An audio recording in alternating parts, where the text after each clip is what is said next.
4 tornadoes were confirmed. The strongest one in Diaz, Arkansas, had winds of 190 miles per hour. It has been 28 years since 2 EF4s hit the state on the same day.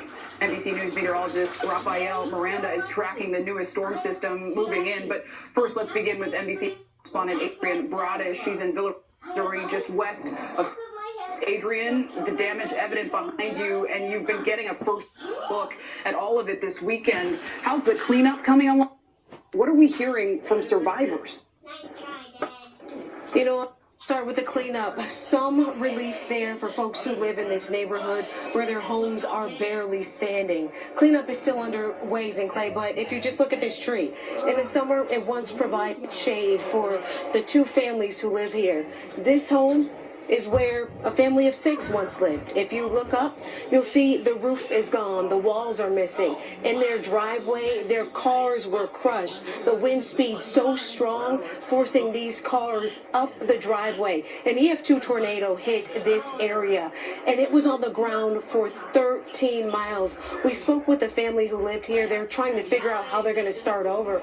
We also spoke with a father who says he had seconds to grab his baby before that tornado hit. Take a listen.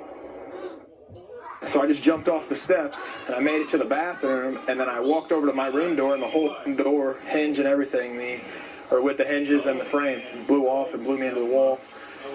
As soon as it blew me into the wall, I crawled into my son's room. I tipped over his crib and curled up with him in the corner until the storm passed.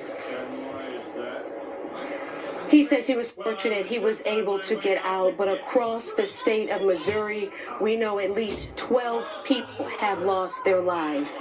And the cleanup here continues in Clay.